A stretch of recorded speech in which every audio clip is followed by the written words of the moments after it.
வணக்கம் மக்களே. இந்த வீடியோல நம்ம எத பத்தி பார்க்க போறோம்னு கேட்டீங்கன்னா, போன வீடியோல நம்ம அப்லோட் பண்ண ப்ராஜெக்ட்ட டவுன்லோட் பண்ணி ப்ராப்பரா எப்படி பயன்படுத்துறது அப்படிங்கிறத பார்க்க போறோம். ஃபர்ஸ்ட்ல இந்த ப்ராஜெக்ட்ட டவுன்லோட் பண்ணணும். அதுக்கப்புறம் நமக்கு தேவையான கப்புள் பிக்சர்ஸ Photoshop பயன்படுத்தி கட் பண்ணணும். அதுக்கப்புறமா Premiere Proல போயிட்டு அத ரீப்ளேஸ்மென்ட் பண்ணணும். இது எப்படி ஈஸியா பண்றதுன்னு பார்க்கலாம் வாங்க. ப்ராஜெக்ட் ஆல்ரெடி டவுன்லோட் பண்ணிட்டேன். ப்ராஜெக்ட் பார்த்தீங்கன்னா, டவுன்லோட்ஸ்ல பார்த்தீங்கன்னா நான் வச்சிருக்கேன். இங்க இருக்கு. டவுன்லோட் பண்ண ப்ராஜெக்ட் இந்த மாதிரி சிப் ஃபைல்ஸ்ல இருக்கும். நீங்க எக்ஸ்ட்ராக்ட் ஹேர் அப்படின்னு குடுத்தீங்கன்னா, உங்களுக்கு நார்மலா பார்த்தீங்கன்னா ஃபோல்டரா மாறிடும். ரைட் கிளிக் பண்ணுங்க. இந்த இடத்துல பார்த்தீங்கன்னா, எக்ஸ்ட்ராக்ட் ஃபைல், எக்ஸ்ட்ராக்ட் ஹேர் அப்படின்னு இருக்கும். இப்போ நம்ம எக்ஸ்ட்ராக்ட் ஃபைல்ஸ் அப்படின்னு குடுத்துட்டு ஓகே குடுத்துட்டோம்னா, இது ஒரு ஃபோல்டரா மாறிடும். இதுல ஒரு 3 கப்புள் பிக்சர் வச்சிருக்கேன். இந்த பிக்சர் தான் நம்ம சேஞ்ச் பண்ண போறோம். இப்போ நம்ம என்ன பண்ணிக்கலாம் அப்படின்னு கேட்டீங்கன்னா, Photoshop ஓப்பன் பண்ணி ஃபர்ஸ்ட்டு இந்த பிக்சர்ஸ கட் பண்ணிடலாம். Photoshopல நான் லேட்டஸ்ட் வெர்ஷன் 2026 வச்சிருக்கேன். 3 பிக்சரையும் நான் என்ன பண்றேன், உள்ள ஓப்பன் பண்ணி அப்படியே பார்த்தீங்கன்னா, ட்ராக் பண்ணிக்கிறேன். இப்போ இந்த படம் உள்ள வந்துருச்சு. இத நீங்க கலர் கரெக்ஷன் பண்ணணும் அப்படின்னா, தாராளமா கலர் கரெக்ஷன் பண்ணிக்கலாம். இது ஆல்ரெடி கரெக்ஷன் ஏதோ பண்ணி வச்சிருக்க பிக்சர் தான். நம்ம இதில எதுவுமே கை வைக்க வேணாம். நம்ம என்ன பண்ணிக்கலாம்னா, டைரக்ட்டா பிக்சர் கட் பண்ணிடலாம். இந்த லேட்டஸ்ட் வெர்ஷன்ல செலக்ட் சப்ஜெக்ட்னு ஒரு ஆப்ஷன் இருக்கு. இந்த பார்டர் உங்களுக்கு காட்டலனா, சைட்ல ரைட் கிளிக் பண்ணிட்டு, கண்டெக்ஸ்டுவல் டாஸ்க் பார் அப்படின்னு கிளிக் பண்ணீங்கன்னா, உங்களுக்கு இது வந்துரும். ஒருவேளை நீங்க 2023, 22 Photoshopலாம் பயன்படுத்துறீங்கன்னா, இந்த செலக்ட் சப்ஜெக்ட் அப்படிங்கிறது இங்க காட்டாது. அதுக்கு நீங்க என்ன பண்ணணும்னா, இந்த இடத்துல இருக்கக்கூடிய magic want tool, object selection இந்த டூல் ஏதாவது ஒண்ண கிளிக் பண்ணிட்டீங்கன்னா, டாப்ல உங்களுக்கு செலக்ட் சப்ஜெக்ட் அப்படிங்கிற ஆப்ஷன் வந்துரும். இந்த செலக்ட் சப்ஜெக்ட்ல 2 விஷயம் இருக்கு. ஒண்ணு டிவைஸ் குயிக் ரிசல்ட், இன்னொன்னு கிளவுட் டிடிஎல் ரிசல்ட். இந்த கிளவுட் டிடிஎல் ரிசல்ட் அப்படிங்கிறது அக்யூரசி ரொம்பவே நல்லா இருக்கும். குயிக் ரிசல்ட் அப்படிங்கிறதுல சின்ன சின்ன கேப்ல வந்து கட் பண்ணாது. அதனால கிளவுடுக்கு சேஞ்ச் பண்ணிட்டு செலக்ட் சப்ஜெக்ட் அப்படிங்கிறத நீங்க கிளிக் பண்ணீங்கன்னா, Photoshop உங்களுக்கு பிக்சர சூப்பரா பார்த்தீங்கன்னா செலக்ஷன் பண்ணி குடுத்துரும். இப்போ பிக்சர செலக்ஷன் பண்ணிடுச்சு. இதுக்கப்புறம் நம்ம என்ன பண்ணிக்கலாம்னா, கண்ட்ரோல் ஜே குடுத்துக்கலாம். அப்படி இல்லன்னா, இந்த மாஸ்க்க கிளிக் பண்ணீங்கன்னா, இந்த மாரி உங்களுக்கு மாஸ்க் அப்ளை ஆயிடும். இப்போ கண்ட்ரோல் எஸ் குடுத்துட்டு இத அப்படியே பிஎஸ்டியா நம்ம என்ன பண்ணிக்கலாம், சேவ் பண்ணிக்கலாம். ஸோ அதேபோல அதுக்கு அடுத்து இருக்கக்கூடிய 2 பிக்சர்ஸையும் நம்ம என்ன பண்ணிக்கலாம், இதே போல நம்ம என்ன பண்ணிக்கலாம், செலக்ட் சப்ஜெக்ட் குடுத்துட்டு மாஸ்க் அப்ளை பண்றோம்.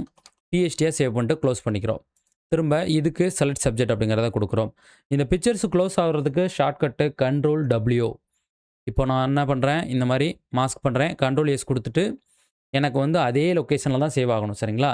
கீழ பிஎஸ்டி இந்த இடத்துல முக்கியமா Photoshop டாக்குமென்ட் ஃபைல் பிஎஸ்டின்னு இருக்கான்னு பார்த்துக்கங்க. இப்போ சேவ் பண்ணிடுறேன். இப்போ Photoshopல இருக்க வேலை முடிஞ்சிச்சு. இதுக்கப்புறம் நம்ம என்ன பண்ணிக்கலாம் அப்படின்னா, Premiere Pro ஓப்பன் பண்ணிட்டு, நமக்கு தேவையான அந்த ப்ராஜெக்ட் ஓப்பன் பண்ணிக்கலாம். நான் வந்து இதில இருக்க ப்ராஜெக்ட்ட குளோஸ் பண்ணிக்கிறேன். குளோஸ் பண்ணிட்டு நான் என்ன பண்றேன், ஓப்பன் ப்ராஜெக்ட் அப்படிங்கிறத கிளிக் பண்றேன். டவுன்லோட்ஸ்ல வெட்டிங் டைட்டில் அப்படின்னு இருக்க இடத்துல, இந்த இடத்துல வெட்டிங் டைட்டில் இருக்கா, இது உள்ள போயிட்டு, இதில இருக்கக்கூடிய இந்த வெட்டிங் டைட்டில்ங்கிறத நம்ம ஓப்பன் பண்ணணும். இதுதான் ப்ராஜெக்ட். இத ஓப்பன் பண்ணீங்க அப்படின்னா, டைரக்ட்டா Premiere Proல நமக்கு இந்த மாரி ஓப்பன் ஆயிடும். இப்போ இதில பார்த்தீங்கன்னா, நமக்கு அந்த ப்ராஜெக்ட் ஓப்பன் ஆயிடுச்சு. இதில இருக்க கப்புள் பிக்சர்ஸ நம்ம என்ன பண்ண போறோம் அப்படின்னா, ரீப்ளேஸ்மென்ட் பண்ண போறோம். இப்போ நம்ம ரீப்ளேஸ் பண்றதுக்கு என்ன பண்ணலாம் அப்படின்னு கேட்டீங்கன்னா, இந்த படத்த டபுள் கிளிக் பண்றோம். இந்த சீக்வென்ஸ் சரிங்களா? படம்னு சொல்ட்டேன். இந்த சீக்வென்ஸ டபுள் கிளிக் பண்ணீங்கன்னா, இந்த பேஜ் வந்துரும். ஸோ இந்த பேஜ்ல நான் நேம் வந்து கரெக்ட்டா குடுத்துருப்பேன். கீழ இருக்கக்கூடிய 2மே கப்புள் பிஎஸ்டி, மேல இருக்கிறது டெக்ஸ்ட்டோட வெட்டிங் பிஎஸ்டி. ஃபர்ஸ்ட் நம்ம பிக்சர்ஸ உள்ள கொண்டு வந்துக்கலாம். இங்க வந்து என்ன பண்ணிக்கலாம், ஒரு நியூ பின் ரெடி பண்ணிட்டு, கப்புள் சேஞ்ச் நேம் குடுத்துட்டு, நம்ம கட் பண்ண அந்த 3 பிஎஸ்டி ஃபைலையும் நம்ம என்ன பண்ணிக்கலாம் அப்படின்னா, Premiere Pro உள்ள கொண்டு வந்து இந்த இடத்துல போட்டுக்கலாம். பிஎஸ்டி ஃபைல நீங்க உள்ள ஓப்பன் பண்ணா இந்த மாரி தான் ஓகே கேட்கும். நீங்க என்ன பண்ணிக்கிடுங்க, ஓகே குடுத்துருங்க. உள்ள வந்துடுச்சா? இப்ப கீழ இருக்க 2யும் மார்க் பண்ணிட்டு, கப்புள் 1 அதாவது இதில எந்த பிக்சர் வேணாலும் நீங்க தாராளமா வைக்கலாம். இந்த படத்த தான் வைக்கணும் அப்படின்னு அவசியம் இல்ல. அத அப்படியே ஆல்ட் பட்டன் இருக்கு பார்த்தீங்களா? இந்த பட்டன அழுத்திக்கிடுங்க. முக்கியமா இது 2யும் மார்க் பண்ணுங்க. ஆல்ட் பட்டன் அழுத்துறத நீங்க வந்து விட்றாதீங்க. ஆல்ட் அழுத்தி பிடிச்சுட்டு ட்ராக் பண்ணி விட்டுட்டீங்கன்னா, உங்களுக்கு அழகா பார்த்தீங்கன்னா ரீப்ளேஸ் ஆயிடும். ரீப்ளேஸ் ஆனதுக்கப்புறம் ஒரு சில அட்ஜஸ்ட்மென்ட் பண்ண வேண்டியிருக்கு அப்படின்னா, தாராளமா பண்ணிக்கலாம். டாப்ல இருக்கிறது இந்த லேயர், பின்னாடி இருக்கிறது இந்த பின்னாடி இருக்கக்கூடிய அந்த பிளாக் அண்ட் ஒயிட் லேயர். டாப்ல இருக்க லேயர கிளிக் பண்ணிட்டு, எஃபெக்ட் கண்ட்ரோல் போறோம். அதோட ஸ்கேல் கொஞ்சம் இன்கிரீஸ் பண்றோம். அப்புறம் பார்த்தீங்கன்னா, அதோட ஹைட் கொஞ்சம் அட்ஜஸ்ட் பண்றோம். ஸோ இதெல்லாம் உங்களுடைய தேவைய பொறுத்து நீங்க தேவைக்கு ஏத்த மாரி பண்ணிக்கலாம். கீழ இருக்கக்கூடிய அந்த படத்தையும் கிளிக் பண்ணிட்டு, அதோட ஸ்கேல், அப்புறம் அதோட பொசிஷன் கொஞ்சம் சேஞ்ச் பண்றோம். இந்த மாரி பண்ணிக்கிறோம். ஸோ இப்போ நாம ப்ளே பண்ணோம் அப்படின்னா, ப்ராப்பரா அந்த கப்புள் பிக்சர் நமக்கு சேஞ்ச் ஆயிருக்கும். ஒருவேள டெக்ஸ்ட்ட நீங்க சேஞ்ச் பண்ணனா கூட தாராளமா டெக்ஸ்ட்ட சேஞ்ச் பண்ணிக்கலாம். டெக்ஸ்ட் நம்மகிட்ட பிஎஸ்டி இல்ல. அதனால நம்ம என்ன பண்ணலாம், இது உள்ள இருக்கக்கூடிய இந்த பிஎஸ்டி இருக்கு பார்த்தீங்களா? இத ஒரு காப்பி எடுத்துக்கலாம். காப்பி எடுத்துட்டு வெளியில் போட்டுட்டு இதை நம்ம என்ன பண்ணிக்கலாம் ஃபோட்டோஷாப்பில் திரும்ப ஓப்பன் பண்ணுறோம். இந்த ஃபைலுக்கு நம்ம என்ன பண்ணலான்னா ஃபஸ்ட்டு ஃபாண்ட்டை சேஞ்ச் பண்ணிடலாம். ஏன்னா ஸ்கிரிப்ட் ஃபாண்ட் இருக்கிறது வந்து அதில் அப்படியே தெரியும். இது கூட நல்லா இருக்குது. இந்த கலருமே நம்ம என்ன பண்ணிக்கலாம் எல்லோ இல்லாமல் கொஞ்சம் வேறு ஏதாவது ஒரு கலர் சேஞ்ச் பண்ணிக்கலாமா? அதாவது நமக்கு அந்த ஸ்க்ரீனில் வந்து கரெக்டாக தெரிகிற மாதிரி கொஞ்சம் டார்க்கான ஒரு கலர் வந்து ஏதாவது அப்ளை பண்ணிக்கலாம். ஸோ இந்த கலர் நல்லா தான் இருக்குது. இது போக நிறைய கலர்ஸ் இருக்குது. இதை பற்றி ஆல்ரெடி ஒரு வீடியோவே நம்ம சேனலில் அப்லோட் பண்ணியிருப்போம். உங்களுக்கு அந்த வீடியோ தேவைன்னா நீங்கள் நம்மளுடைய கதிர் பிரீமியர் எடிட்டிங் சேனல் உள்ளே வந்தீங்கன்னா உங்களுக்கு அதிலே கொடுத்துருப்போம். நீங்கள் டவுன்லோட் பண்ணிக்கலாம். சரிங்களா? இந்த ரெட்டு நல்லாயிருக்கு.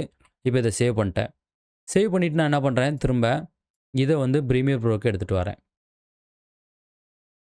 பிரீமியர் ப்ரோக்கு எடுத்துகிட்டு வந்துட்டு இப்போ இந்த வெட்டிங் அப்படின்னு இருக்கா அதை கிளிக் பண்ணிவிட்டு திரும்பவும் அதே சேம் தான் ஆல்ட் அழுத்தி பிடிச்சிட்டு இங்கே இப்படி ரீப்ளேஸ் பண்ணிட்டோம் அப்படின்னா அழகாக இந்த மாதிரி உங்களுக்கு ஒரு சேஞ்சஸ். ஒருவேளை நீங்கள் பின்னாடி இருக்க அந்த பேக்ரவுண்ட் இருக்குது பார்த்தீங்களா, அந்த ஒரு ஃப்ளோரல் பேக்ரவுண்ட் அதை சேஞ்ச் பண்ணணும் அப்படின்னா கூட அதை ரீப்ளேஸ்மெண்ட் நீங்கள் பண்ணால் போதும். அதில் இருக்கக்கூடிய அந்த பேக்ரவுண்டை மட்டும் நீங்கள் ரீப்ளேஸ் பண்ணிங்கன்னா ஆட்டோமேட்டிக்காக உங்களுக்கு அந்த பேக்ரவுண்டும் சேஞ்ச் ஆகிடும். சரிங்களா? முக்கியமாக இந்த ரீப்ளேஸ்மெண்ட் எதுக்கு அப்படின்னு கேட்டிங்கன்னா அதாவது அதில் இருக்கக்கூடிய அந்த அனிமேஷன் சரிங்களா, அந்த கீ ஃப்ரேமு இது எதுவுமே நம்ம வந்து கிரியேட் பண்ண தேவையில்லை. அதில் இருக்க கீ ஃப்ரேம் எல்லாத்தையும் இது எடுத்துக்கும். அதில் ஒரு சில சின்ன சேஞ்சஸ் மட்டும் நம்ம பண்ணால் போதும். அந்த ப்ராஜெக்ட்டில் நம்ம படங்கள் அழகாக உட்காந்துக்கும். இதே போல் அடுத்து இருக்க இன்னும் 2 படத்துலேயே நம்ம என்ன பண்ணிக்கலாம், நம்ம பிக்சர்ஸை பார்த்திங்கன்னா உள்ளே வந்து லோட் பண்ணிக்கலாம். இங்கேயுமே கப்பலை செலக்ட் பண்ணுறேன். ஆல்ட் பட்டன் அழுத்தி பிடிச்சிட்டு ரீப்ளேஸ் பண்ணிடுறேன். இந்த படம் பாருங்களேன் ரொம்ப குட்டியாக இருக்குது. இதுவும் நம்ம என்ன பண்ணணும் அப்படின்னா சின்ன அட்ஜஸ்ட்மெண்ட் பண்ணி தான் ஆகணும். அதே போல் பின்னாடி இருக்க படத்தையும் கொஞ்சம் ஸ்கேல் அட்ஜஸ்ட்மெண்ட். டன். ஸோ இப்போ பாருங்கள் ஒர்க்கு சூப்பராக பார்த்தீங்கன்னா நமக்கு முடிஞ்சிச்சு. இவ்வளோ தான் சரிங்களா? சிம்பிளான ஒரு விஷயந்தான். வந்து இந்த ஒர்க்கை பார்த்தீங்கன்னா ஃபினிஷிங் பண்ணிக்கலாம். இது ஒரு சின்ன சிம்பிளான ஒரு ப்ராஜெக்ட்டு சரிங்களா? இந்த சிம்பிள் ப்ராஜெக்டே நம்ம இந்த மாதிரி பண்ணுறோமா, ஒரு பெரிய ப்ராஜெக்ட் வச்சுருக்கோன்னு வச்சுக்கோங்க, அதெல்லாம் இதே போல் நம்ம ரீப்ளேஸ்மெண்ட் பண்ணோம் அப்படின்னா நமக்கு ஒர்க்கு வந்து ஈஸியாக முடிஞ்சிடும். சரிங்களா? இப்போ இதில் பின்னாடி இருக்க படம் வந்து கொஞ்சம் நகர்த்தி வச்சா நல்லாயிருக்கும். அதை மட்டும் நகர்த்தி வச்சுக்கலாம். ஓகே, இவ்வளோ தான் மக்களே. ஈஸியாக பார்த்தீங்கன்னா நம்ம என்ன பண்ணிட்டோம் அப்படின்னா இந்த ப்ராஜெக்டை நம்ம ஒர்க் பண்ணிட்டோம். இதே போல் நம்ம வந்து ஆஃப்டர் எஃபெக்ட்லேயும் நம்ம வந்து என்ன பண்ணிக்கலாம் அப்படின்னா இந்த மாதிரி வெட்டிங் ப்ராஜெக்ட் வந்து கிரியேட் பண்ணிக்கலாம். வெட்டிங் டைட்டில், சாங்ஸ் வந்து பிக்சர்ஸ் வச்சு சாங்ஸ் வந்து கிரியேட் பண்ணலாம். இந்த மாதிரி ஆஃப்டர் எஃபெக்ட்டில் நிறைய விஷயங்கள் இருக்குது. சரிங்களா? அடுத்து வர வீடியோக்களில் இன்னும் நம்ம நிறைய விஷயங்களை கற்றுக்கலாம். ஆஃப்டர் எஃபெக்ட்லேயும் நம்ம அந்த டைட்டில் எப்படி கிரியேட் பண்ணுறது அப்படிங்கிற வீடியோ நம்ம என்ன பண்ணிக்கலாம்னா அப்லோட் பண்ணலாம். சரிங்களா? ஓகே மக்களே.